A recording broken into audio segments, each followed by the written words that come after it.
Ikinakasa na ang reklamong obstruction of justice laban kay Senador Robin Padilla dahil sa pagtulong umano sa tinawag nitong pagtakas ni Senador Bato de la Rosa noong May 14. Binawi na rin ang rehistro ng mahigit 100 baril ni Bato at lisensya niya para magkaarmas.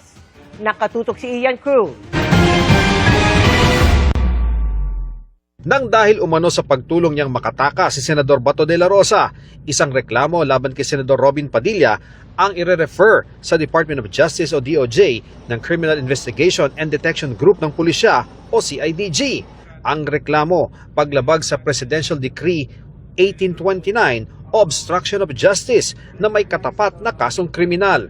Una nang sinabi ni Padilla na nakiangkas lang sa kanya si de la Rosa nang magpaalam siyang uuwi muna sa bahay noong May 14 ng madaling araw. Magkasama po kayo noon nung lumabas po siya sa Senado. Hindi naman AI yun, di ba?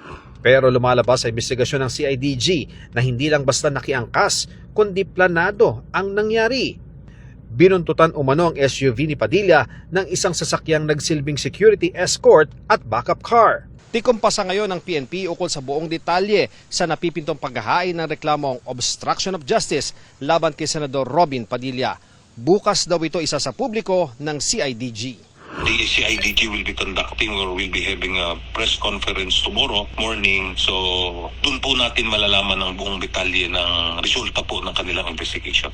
Sinisika pa naming makuha ang panig ni Padilla, pero nauna na siyang sumagot ng tanungin kung illegal ba ang kanyang ginawa. Ay, tanong natin sa kanila kung may illegal. Kasi sa amin, tandaan ninyo, ang Senate, ang sabi ng aming SP, hihintayin namin ang warrant ng local court.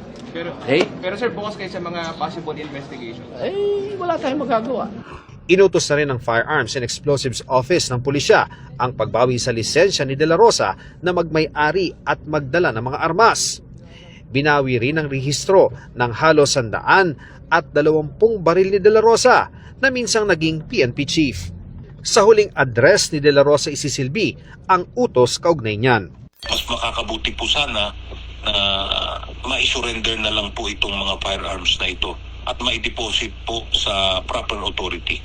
Supposed to be surrendered by his family kung nasa kanila. At kung hindi naman po, the law enforcement can visit kung saan yung mga lugar na siya at kuhain po yung mga baril na yan.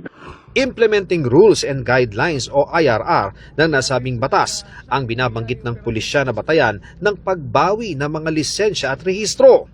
Kung itong Section 4 ng revised IRR po ng RA 10591 which states that if you are facing a case, may pendency ng case sa isang court of law na more than 2 years po ang punishment. Pero sabi ng abogado ni de la Rosa, ang grounds o batayan lang na pwedeng gamitin ay ang nakalista sa Section 39 ng nasabing batas. Tanging conviction lang at court order ang pwede umanong pagbatayan para ma-revoke ang lisensya sa baril.